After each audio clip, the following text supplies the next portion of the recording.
आज हम लोग क्लास 10th भूगोल का जो ऑनलाइन वीडियो पढ़ रहे हैं उसका भाग 13 पढ़ेंगे, ठीक ना, जिसमें प्रौद्योगिकी और संस्थागत सुधार के बारे में हमें पढ़ना है। इसके पहले हम लोग जो ये चौथा अध्याय हम लोग पढ़ रहे हैं, इसके पहले हम जो पढ़े थे एक बार हम आपको दिखा देना चाहते हैं, ठीक ना। उसमें हम लोग पढ़े थे जूट के बारे में, ठीक, जूट पढ़े थे।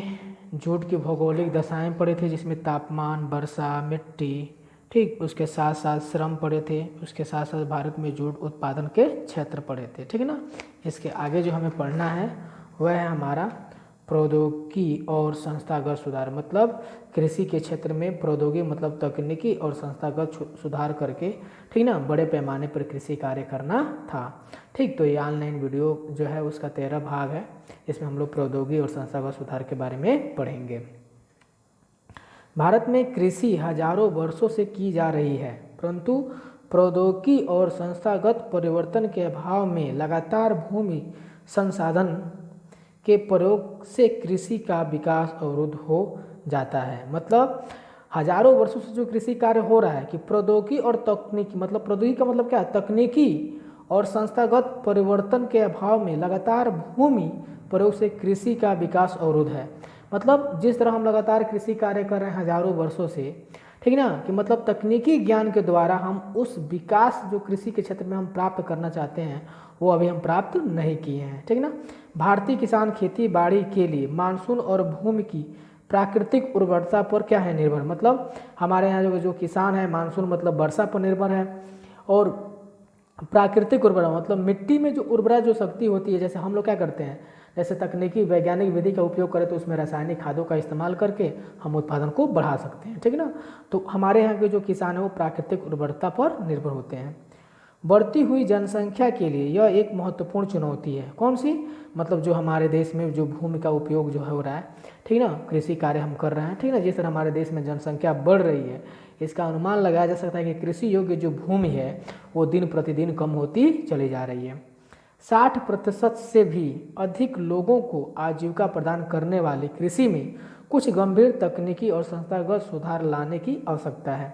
मतलब हमारे देश की 60% से अधिक जनसंख्या को आजीविका कौन चलाती है, कृषि चलाती है, प्रदान करती है।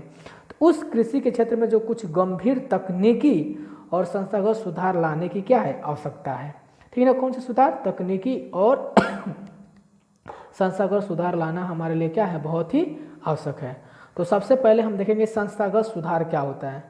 स्वतंत्रता के पश्चात देश में संस्थागत सुधार करने के लिए जोतों की चकबंदी, इसमें देखिए क्या होता है, मतलब जोतों की चकबंदी, मतलब आज से बहुत पहले हमारे देश में करीबन 1982-83 में चकबंदी हुआ। तो चकबंदी के बारे में आपको बता दे रहे हैं। जैसे किसानों के जो भूमि होते हैं वो कई भागों में बटे होते हैं, तो उन सभी भूमि को एक पास करने की जो प्रक्रिया होती है उसी को हम लोग चकबंदी, जैसे मान लीजिए एक टुकड़ा यहाँ है, एक टुकड़ा यहाँ है, एक टुकड़ा यहाँ, एक टुकड़ा यहाँ पर है, ये 4 जगह है।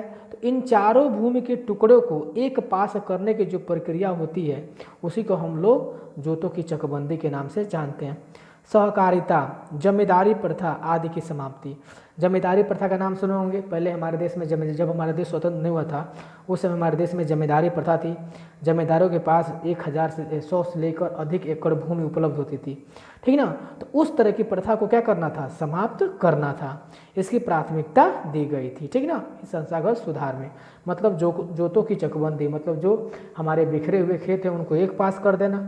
सहकारिता का मतलब होता है सरकारी सहायता द्वारा बैंक द्वारा किसानों को ऋण उपलब्ध कराना। जमींदारी प्रथा का अंत कर देना, मतलब जमींदार जो जिनके पास ज़्यादा भूमि होती थी वो हमारे भूमिहीन किसानों को भूमि उपलब्ध कराया गया, ठीक ना। तो इस तरह के मतलब सुधार लाना जरूरी था। अब देखेंगे प्रौद्योगिकी सुधार। भारत सरकार ने बस 1960-70 के दशक में कृषि के क्षेत्र में सुधार के लिए हरित क्रांति तथा श्वेत क्रांति, ऑपरेशन फ्लड जैसे आंदोलन शुरू किया। मतलब 1960 और 70 के दशक में हरित क्रांति, आप पढ़े होंगे, फसलों की हरियाली से संबंधित होता था, उत्पादन बढ़ाने के लिए हरित क्रांति लाई गई थी। श्वेत क्रांति का अर्थ होता है दूध उत्पादन से, जिसका एक और नाम है ऑपरेशन फ्लड। कभी कभी प्रश्न पूछता है कि ऑपरेशन फ्लड का संबंध किससे है, तो दूध उत्पादन से, आप भूलिएगा मत, कई बार एग्जाम में पूछे जाते हैं इस तरह के प्रश्न, ठीक ना। या श्वेत क्रांति का संबंध किससे है, तो दूध उत्पादन से, या ऑपरेशन फ्लड, ज़्यादातर ये पूछता है सब, ऑपरेशन फ्लड जैसे आंदोलन शुरू किए गए थे, ठीक ना, जो प्रौद्योगिकी सुधार के लिए महत्वपूर्ण योगदान दिया गया था।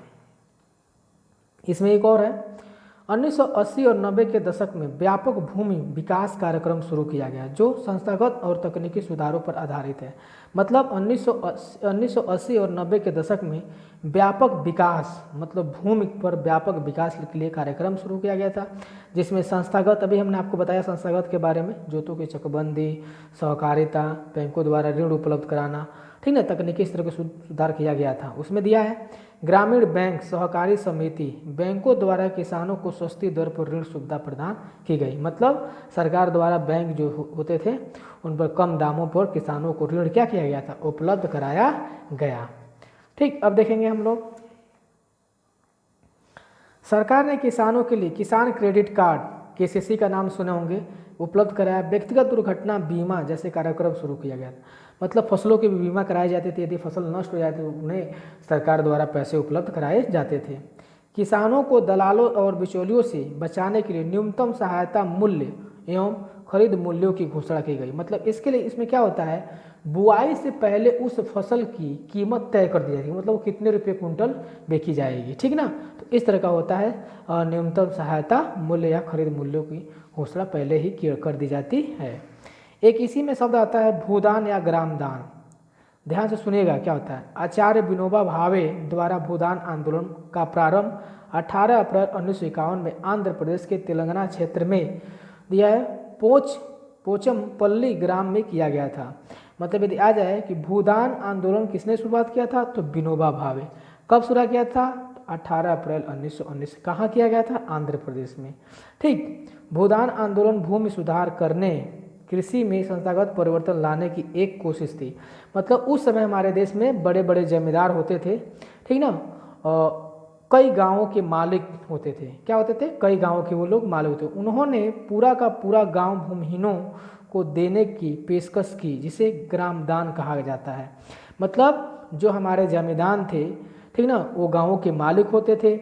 उन्होंने पूरा का पूरा जो गांव होता था, वो जो हमारे भूमिहीन किसान थे, उनको उन्होंने देने का पेशकश कर दिया, उसी को ग्रामदान कहा जाता है, ठीक ना। इन गांवों की भूमि पर लोगों का सामूहिक स्वामित्व स्वीकार किया गया। इसकी शुरुआत उड़ीसा से हुई थी, ठीक ना। कहाँ से हुआ था, उड़ीसा। ठीक, तो ये था हमारा क्या नाम था इसका, भी हमने आपको बताया, भूदान और ग्रामदान। मतलब भूदान मतलब भूमि का दान करना, ठीक ना, और एक था ग्रामदान। तो वो जो हमारे जमींदार थे, उन्होंने अपने गाँव को ही क्या कर दिया, दान कर दिया। किनके हाथों, भूमिहीन किसानों के हाथों, ठीक ना। तो इस तरह ये यहाँ पर समाप्त हुआ। आगे देखेंगे हम।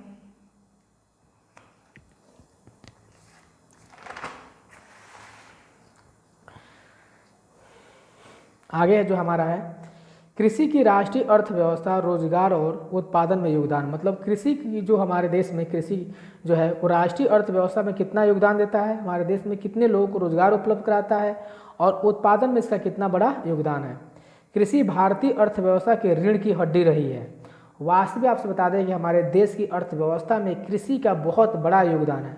करीबन 22% योगदान हमारे कृषि से जाता है हमारे देश की अर्थव्यवस्था में।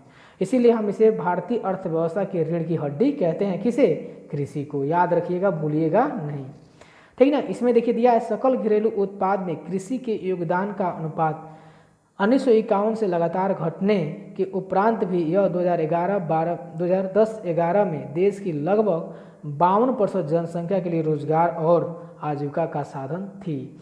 मतलब कृषि से हमारे देश में 52% लोगों को रोजगार उपलब्ध कराती है और आजीविका का साधन भी था। कौन, कृषि। उसके द्वारा बड़े पैमाने पर उत्पादन करके, ठीक ना, जीविका प्रदान की जाती है। कृषि के महत्व को समझने के लिए भारत सरकार ने इसके आधुनिकीकरण के भरसक प्रयास किए। मतलब किसका आधुनिकीकरण, कृषि का आधुनिकीकरण। भारतीय कृषि में सुधार के लिए भारतीय कृषि अनुसंधान और कृषि विश्वविद्यालय की स्थापना की गई। पशु चिकित्सा सेवाएं, पशु प्रजनन केंद्र स्थापित किए गए। मतलब वहाँ भारतीय कृषि अनुसंधान केंद्र खोला गया। वहाँ विभिन्न तरह की नई नई तकनीकों के द्वारा खेती करने का प्रयास किया गया, जिससे हमारे देश के लोग खेती कर सके। उसी तरह कृषि विश्वविद्यालय स्थापित किए गए। पशु चिकित्सा, पशुओं के लिए चिकित्सा केंद्र खोले गए। उनके प्रजनन, नए नए नस्ल के लिए नए नए केंद्र भी स्थापित किए गए थे, ठीक ना। तो ये था कृषि की राष्ट्रीय अर्थव्यवस्था और रोजगार उत्पादन में योगदान दिया गया था। ठीक है ना। अब देखेंगे उसी का एक और है वैश्वीकरण का कृषि पर प्रभाव। ठीक ना, मतलब जो हमारे विश्व के जो देश थे एक दूसरे से उत्पादन के संबंधी, ठीक ना, व्यापार संबंधी कार्य करते थे, उसी के बारे में दिया है। वैश्वीकरण की घटना उपनिवेश काल से ही मौजूद है। उपनिवेश, भारत एक उपनिवेश था, मतलब हमारे देश पर अंग्रेज शासन करते थे। उस समय भी हमारे देश में वैश्वीकरण मतलब कृषि संबंधी विभिन्न तरह की फसलों का व्यापार किया जाता था। ब्रिटिश काल में अंग्रेज व्यापारी भारत के कपास क्षेत्र की ओर आकर्षित हुए। मतलब उस समय हमारे देश में जब अंग्रेज नहीं आए थे उसके पहले हमारे देश में कपास का बहुत बड़े पैमाने पर उत्पादन होता है, तो इसलिए वो कपास की आकर्षित हुए और उन्होंने भारतीय कपास को ब्रिटेन में सूती वस्त्र उद्योग के लिए कच्चा माल के रूप में निर्यात किया। मतलब हमारे देश से जो कच्चा कपास लेके जाते थे और अपने देश के कारखानों में सूती वस्त्र उससे क्या करते थे, तैयार करते थे, तो इसलिए उनकी बहुत ज़बरदस्त क्या होती थी, मांग होती थी, तो वो व्यापार करते थे। 1990 के बाद वैश्वीकरण के तहत भारतीय किसानों को कई नई चुनौतियों का सामना करना पड़ रहा है। ठीक ना। कई कृषि उत्पादों का मुख्य उत्पादक होने के बावजूद भारतीय कृषि विश्व के विकसित देशों से स्पर्धा करने में असमर्थ है। मतलब भले हम लोग कृषि के क्षेत्र में बहुत बड़े पैमाने पर उत्पादक हैं, ये जो विश्व की जो हमारे कृषि जो विकसित देश हैं उन देशों से हम प्रतिस्पर्धा नहीं कर पाते, मतलब होड़ नहीं लगा पाते हैं। ठीक ना, दिया है, क्योंकि उन देशों में कृषि को अत्यधिक सहायकी दी जाती है। मतलब हमारे देश में कृषि संबंधी सहायता नहीं मिलता है और उन देशों में बहुत बड़े पैमाने पर कृषि संबंधी सहायता उनको प्रदान की जाती है, इसलिए वो आज कृषि के क्षेत्र में बहुत ही आगे हैं। आज जीन क्रांति संकेत शब्द है जिसमें दिया जनिक इंजीनियरिंग सम्मिलित है। इसके बारे में हम आपको बता रहे हैं। जनिक इंजीनियरिंग बीजों की नई संकर किस्मों का आविष्कार करने में शक्तिशाली पूरक के रूप में जानी जाती है। मतलब नए नए बीज का आविष्कार किया जाता है। किसका? नए नए बीज किस्म के बीजों का आविष्कार किया जाता है जिससे उत्पादन को बढ़ाया जा सके।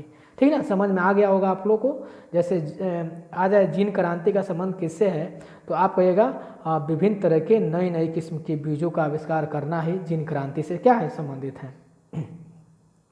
आजकल कार्बनिक कृषि का अधिक प्रचलन है क्योंकि यह उर्वरकों तथा कीटनाशकों जैसे कारखानों में निर्मित रसायनों के बिना की जाती है। ठीक ना, मतलब जो कार्बनिक हमारे हैं, जो आज का प्रचलन धीरे धीरे बढ़ता चला जा रहा है, उर्वरक के द्वारा या कीटनाशक जैसे कारखानों में जो निर्मित रसायन है उनके बिना भी की जाती है, इसलिए पर्यावरण पर इसका नकारात्मक प्रभाव। मतलब बिना कीटनाशक, बिना उर्वरक, रासायनिक खाद के द्वारा हम खेती करते हैं, इसी को हम लोग कार्बनिक खेती के नाम से जानते हैं, जिस पर पर्यावरण पर कोई विशेष प्रभाव नहीं पड़ता है। ठीक ना। भारतीय किसानों को दिया सस्यावर्तन करना चाहिए और खाद्यान्नों के स्थान पर कीमती फसलें उगानी चाहिए। मतलब जो हम खाद्यान्न संबंधी जैसे गेहूं चावल उगा रहे हैं उसका जब कीमती जो महंगी जो फसल है उसको हमें उगाना चाहिए, जिससे हमारी आमदनी अधिक होगी, हमें ज़्यादा से ज़्यादा लाभ होगा और पर्यावरण का निम्नीकरण में भी कमी आएगी, पर्यावरण में प्रदूषण उत्पन्न नहीं होगा। तो इस तरह ये जो हमारा जो चौथा अध्याय था कृषि, वो यहाँ पर क्या हुआ, समाप्त हुआ। थोड़ा सा